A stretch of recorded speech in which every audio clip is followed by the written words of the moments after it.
Chicken नार्जारिया गावनि गोदान स्टेशननि बिल्डिंखौ बेखेवबाय। 2000 मायथाइनिफ्रायनो नाजायै फालांगियाव जौगानो हादों चिकेन नार्जारिया। बिथांनि मावनाय, बिथांनि फालांगिखौ सान्थिपुर बाजार कमिटिया बाख्नायदों। नोंबो नाजा, नोंबो सोलों बेबायदि गाहाय थाखोनिफ्राय गोजौ थाखोनि फालांगि जानो। चिरां जिल्ला सान्थिपुर बिसरिसनि सिङाव थानाय सान्थिपुर बाजाराव चिकेन नार्जारिया गावनि गोदान स्टेशननि बिल्डिंखौ दिनै बेखेवबाय। बिथां चिकेन नार्जारिया 2000 मायथाइनिफ्रायनो गंसे फिसा गय गला होजेनदोंमोन। बेबादिनो नाजायै 2008 मायथाइयाव गंसे गिदिर मबाइल गला बेखेवनो हादों।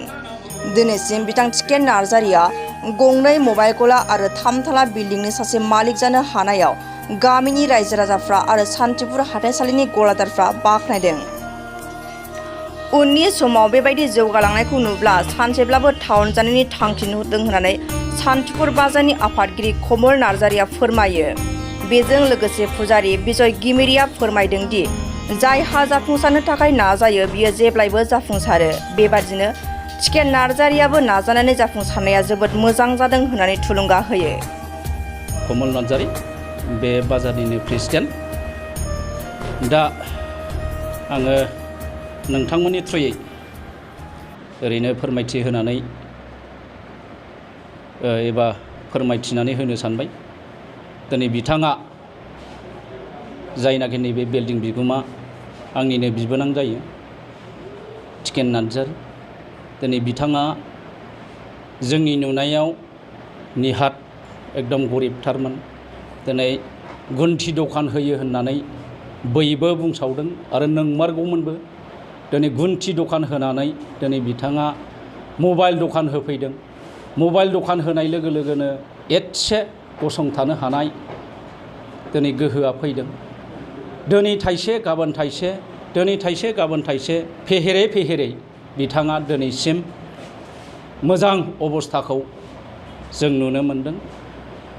जाहाथे बेबादिनो जोंनि सान्थिपुर ओनसोलनि सुबुंफ्रा एबा बिजनेस मावग्राफ्रा जेसेबांनाखि नैबे जोंनि सान्थिपुर ओनसोलाव एबा मार्केट ओनसोलाव गावबागाव जायगा थानाय हिसाबै एबा जायगा थानाय सुबुंफ्रा जाहाथे थिग बिदिनो गोरलैनिफ्रायनो दिनै नाजायै थिग बैनाय चिकेन बादिनो दिनै नाजानायनि गेजेरजों जाहाथे गाव गावनि जायगाफ्राव दिनै बिदिनो बिल्डिं एबा माबा मोनसे RCC मोजां न' लुनानै जाहाथे जोंनि सान्थिपुर बाजारखौ समायना रमायना खालामनानै होयो आरो बेखौनो थुलुना होनानै जोंनि रायजो राजाफ्रा मोजाङै मोजां बेबादिनो बिजनेस मावनानै जाहाथे गावखौ गसंथाहोनायजों लोगोसे न'खरखौ गसंथाहोनो हागोन। न'खरखौ गसंथाहोनो हानायजों लोगोसे आरो समाज एबा गासैखौबो बे ओनसोलनि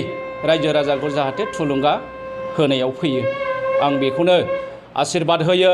बैनाय चिकेनखौ दिनै बिथाङा गावनि बिखानि थैखौ दै खालामनायनि गेजेरजों बेबादि लुफुंनानै लानो हादों।